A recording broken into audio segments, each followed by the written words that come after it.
Well, hello everybody. Today is Friday, February 18th, and I'll start off with, I guess, an update.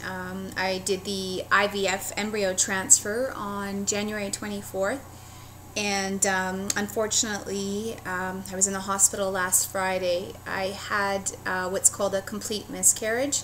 So they don't know for sure how many of the 4 embryos actually implanted, but unfortunately, based on all the physical symptoms and the blood work, there was an actual miscarriage.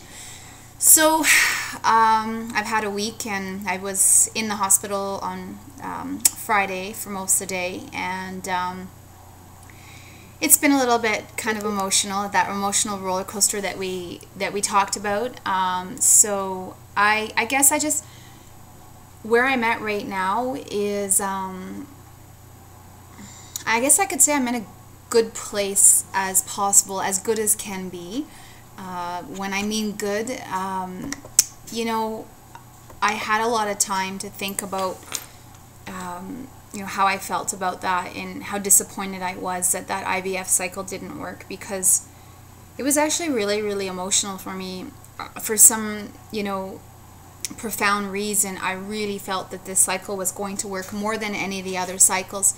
And I think primarily the reason why I thought this one would work is because I had better results in my embryos. Now, keeping in mind that was my first time taking DHEA on this IVF cycle, and the results were better than I've ever had before, and I'm also 2 years older now than when I first started trying.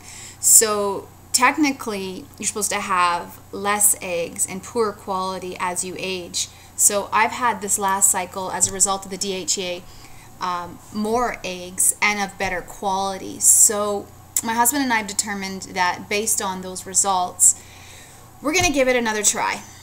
So I'm now officially back on DHEA today. I've got to get some more testing done next week, just to make sure I haven't had my, there are some symptoms in regards to taking DHEA that can affect certain organs like your liver. So I need to get some more blood work done and my liver checked next week. I'm getting some more testing done. But all in all, the doctor says she feels emotionally, I'm strong enough and capable to continue going. And of course, they make you meet with the fertility psychologist on site, just to make sure that you're not completely crazy. Either I'm really, really a great liar, or I'm actually not all that bad after all, because they said they felt that I was in a good place emotionally and physically to be able to continue going with another IVF cycle. But I guess I wanted to more so talk about, in regards to this, how men and women are affected by infertility in such different ways. And, I had a moment of weakness where I really actually, I didn't put some blame on my husband, but it was more like I felt like it's not fair, like he can't understand what I'm going through, even though I know he's going through it with me. It was more like I'm the woman, I'm the one that has issues with, getting pregnant, not him. And so I was in that position where I just sort of kind of, I had a moment. It was probably about 3 hours it lasted, and I sort of pushed him back. And I think it really goes back to, when most couples experience a struggle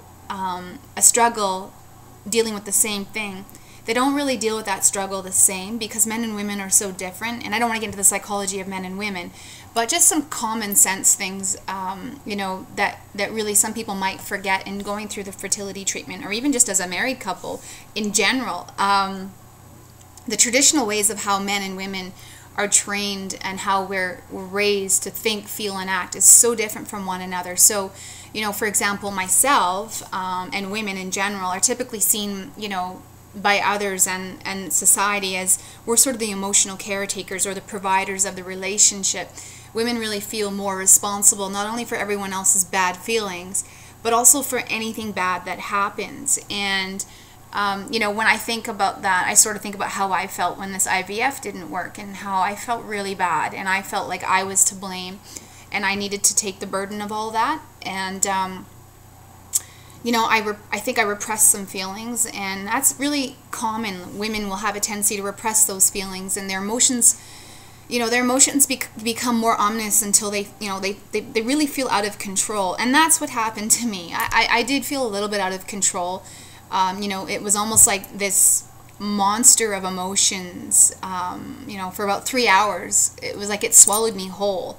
And, I feel bad because I know my husband is just trying to be so supportive. But, the other thing is that along the way of these 4 IVF cycles in the last 2 years, for myself, I try to protect my husband from my pain and my feelings of failure and a lot of the responsibility of their treatments I take on myself. They suggest in the fertility clinic, I don't know what it's like in the United States, but in Canada, they suggest that the husband comes along to support his wife in all the appointments. But, the biggest issue is we're both working, and, I think most couples feel the same way. Couples get concerned about the financial income loss, the use of time from work and having to take time off. It's bad enough that I have to go to all these appointments, and it's so frequent, and it's every other day, and it's blood work, and it's ultrasounds, and it's urine samples, and checking all these different things. And it comes a point where, my husband can't come to all of them. So, I go to all of them on my own, and the most important detrimental ones, he assists me on those and comes with me. But I think that that's another thing that couples deal with. And, I guess it's sort of, it becomes in the way that in most marriages today, men are traditionally seen as the financial providers of the relationship, and they're really responsible for protecting the family and any real imagined dangers. So I think part of me is along the way, I've gone to most of all my appointments by myself, by my choice.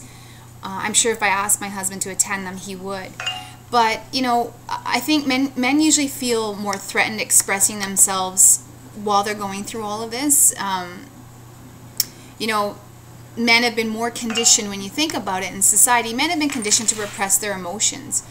And it's tough because this is such an emotional roller coaster ride. I think that probably infertility can really overwhelm the husband in a situation. And,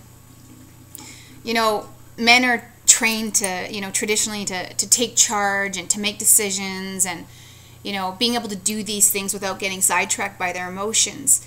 And then you've got women, and we're such emotional creatures. So you put the mix in together, and you put such a detrimental situation, such an emotional roller coaster and a struggle that it's, it's no wonder that so many marriages fall apart when they're going through infertility. But I think that there's some things that, as a couple that, you can really deal with and learn to have some tools. And I guess what I wanted to talk about is that when you're going through infertility and IVF treatments, you really have to figure out your strengths in your marriage. And I know it sounds cheesy, but you can actually write them down. Figure out what your strengths are and what your weaknesses are and work together on that. And, I can't say it enough, and I know people say this all the time, but communication is the most important thing, and communicating openly with each other is really important. And you have to realize that when your husband's telling you something or you're wanting to tell him something, there's no right or wrong way to feel. I think it's more important that you get in touch with your feelings, and it'll really help you realize what you need. Once your needs are identified, you have to clearly and specifically tell your partner how to help you, because they can't read your mind. They don't know what's going on. And, the other thing that you can do for your husband is ask him what he needs rather than assuming what, you can or cannot give him, and vice versa. Husbands out there, ask your wife what she needs. Don't assume that you can't give that to her or that you can't help her. I think it's also important that you both recognize the psychological and emotional differences between men and women. Because if you recognize those things, it's easier to deal with them when problems arise.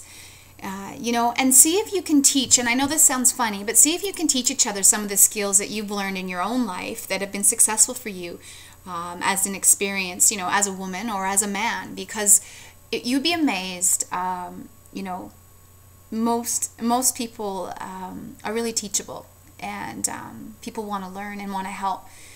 The other thing is that you have to share more in the process of the treatment. It typically is mostly all on the woman. And, for me, my husband, he hasn't come along to all of the appointments with me. He comes along to as much as he can. But, I think that if you share in the process of everything, you can share both the burdens and the joys of your different perceptions and experience of infertility. I joke with my husband, oh gosh, I got to go in today for my ultrasound. And I get this doctor that, he's a really nice doctor, but there's 7 fertility doctors at the clinic. So when you go in for your ultrasounds every other day, you really don't know which doctor you're going to get. And there's one doctor that I get, and he's a little bit perverted. And so it makes it awkward. So I joke with my husband, oh gosh, I'm going in today and I get the perverted doctor, and oh joy, I get to lay down and open my legs up to him, and it's definitely not very comfortable. And I joke because I get my legs waxed, and I was in between leg waxing, so I thought, oh gosh, please don't let it be this perverted male doctor that I got to go into today, because my legs are so hairy.